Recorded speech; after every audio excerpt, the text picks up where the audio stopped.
안녕하십니까. 시청자 제작 프로그램 보물상자 시청자 PD 이은지입니다. 보물상자는 시청자가 만드는 방송입니다. 항상 여러분의 작품 기다리고 있겠습니다. 함께 나누고 싶은 이야기가 있다면 MBC 경남 시청자 미디어 센터로 보내주시길 바랍니다.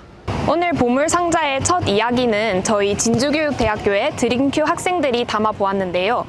농어촌 지역의 작은 학교 이야기를 함께 들려드리도록 하겠습니다. 농어촌 학교 하면 떠오르는 오래된 시설, 낡은 책상, 도로 위의 경운기 소리. 하지만 과연 그럴까요? 참 좋은 학교인 진성초등학교 이야기를 함께 만나보시죠.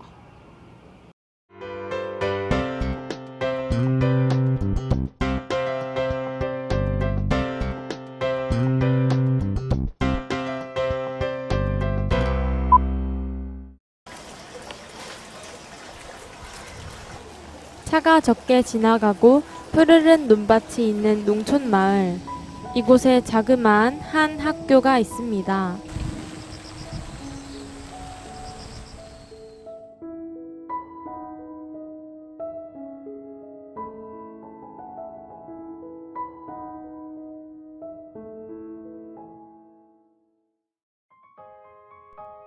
논과 밭이 펼쳐져 있고 마을과 함께하는 여기는 참 좋은 작은 학교, 진성초등학교입니다.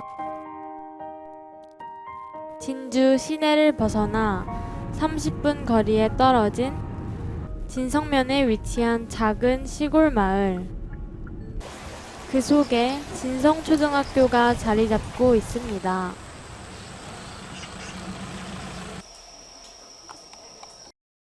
네, 반갑습니다. 저는 진성초등학교 교장 김동욱입니다. 네, 우리 학교는 1933년에 개교를 했고요. 주위가 논과 밭이 있는 전형적인 농촌 학교입니다.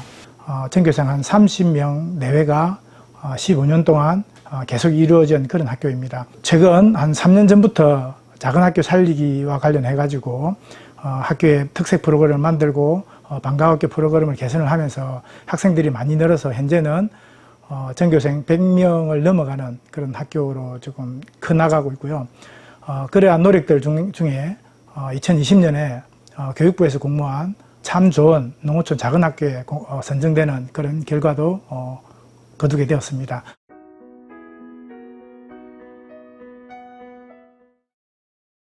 지리적 위치와 지역적 환경의 장점을 최대한 활용해서 수요자 중심으로 다양한 특색 프로그램으로 운영하고 있습니다.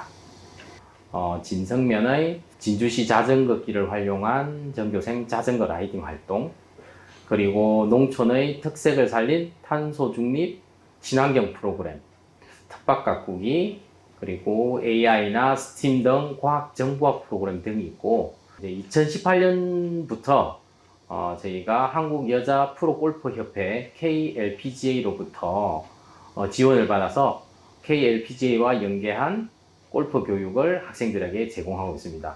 조금은 일반적이지 않는 농어촌 학교의 프로그램이 아닐까 그렇게 생각하고 있습니다.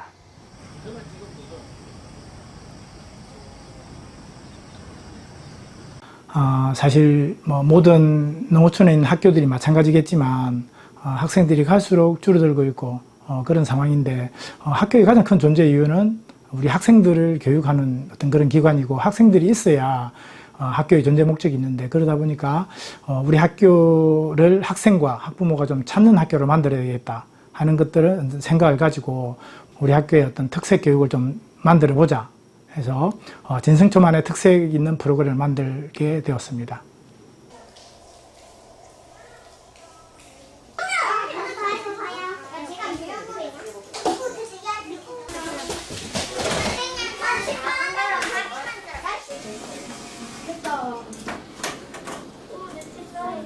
이거 잘 해놨는데 잡아봐.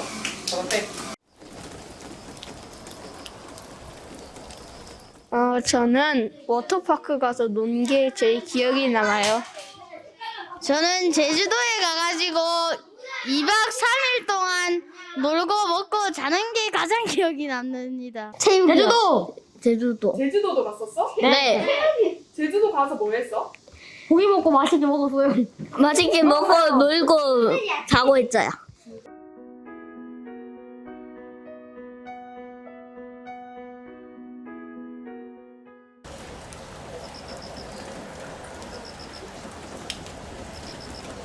저는 집에서 가족들이 다 일하러 가고 없어서 그냥 엄마한테 그냥 신청해 두려 했어요. 심심하고 친구들이랑 놀고 싶어서.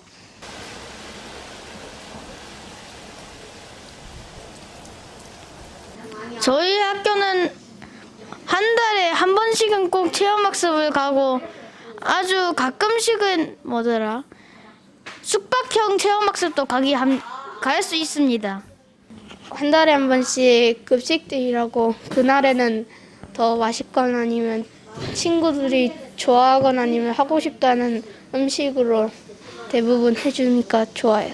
그리고 또 저쪽에 있는 밭에서는 친구들이 직접 그 밭에 있는 작물을 기르고 같이 수확하는 과정에서도 친분을 쌓을 수 있다고 생각을 합니다. 체험학습도 많이 가고 재미있는 게 많아서.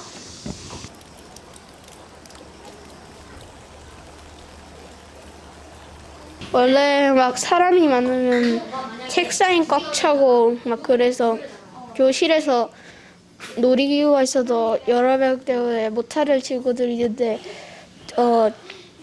친구가 좀 적으니까 놀이나 하는 그런 거를 좀 여러 명이서 해도 없지 않고 그다음에 교실이 좀 여유가 있으니까 뛰어다녀도 공간이 있어서 좋아요.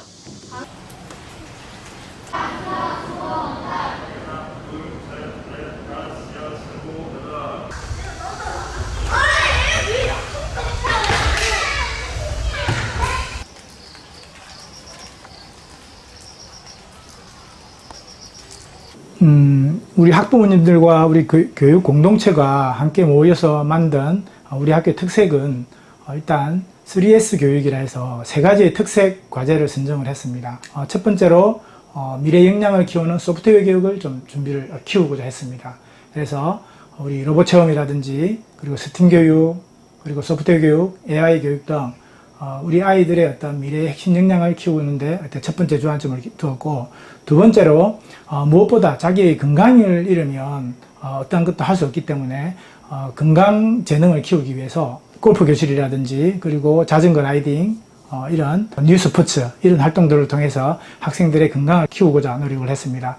세 번째로 나중에 활동 무대가 전 세계가 될 거기 때문에 영어 교육에 좀 힘을 쓰자 해서 우리 원어민이 그 일반 교육과정뿐만 아니라 방과학교 활동까지 전교생 대상 방과학교를 하고 있고 꿈나라의 영어숲에서 영어를 즐겁게 체험하는 그런 활동을 통해서 학생들의 영어에 대한 그런 자신감을 키워주고자 노력을 했습니다. 이러한 프로그램들이 이렇게 입소문을 타면서 학생과 학부모님이 점차 많이 찾아오게 되었고, 이를 통해서 전국적으로 뭐 좀 이름도 나게 된 그런 계기를 얻게 되었습니다.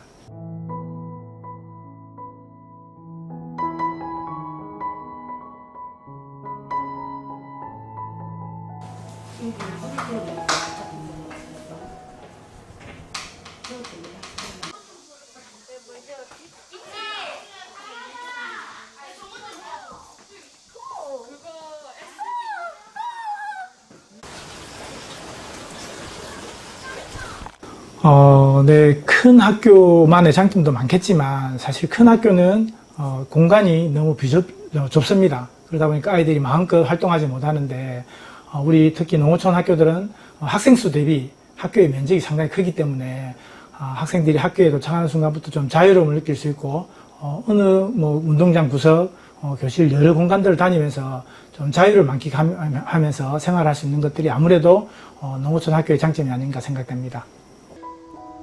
이처럼 작은 농어촌 학교가 아이들에게 더 많은 체험의 기회를 주고 웃음꽃을 피게 합니다. 농어촌만의 장점을 살려 특색 있는 교육 프로그램을 운영하며 보다 효과적인 교육의 기회를 제공하고 있습니다. 지금도 작은 학교는 찾아오는 학교를 실현하고 마을과 함께함으로써 학교와 마을의 상생, 그리고 지속 가능성 확보에 최선을 다하고 있습니다. 농어촌 학교가 시내에서 벗어나 작은 시골 마을 속에 위치하고 있지만 프로그램이나 교육의 기회만큼은 누구보다 아이들을 위해 노력하고 있습니다. 네, 잘 보셨나요?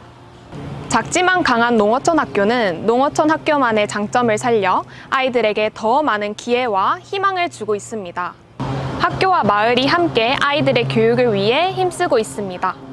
농어촌 작은 학교 많이 사랑해주세요.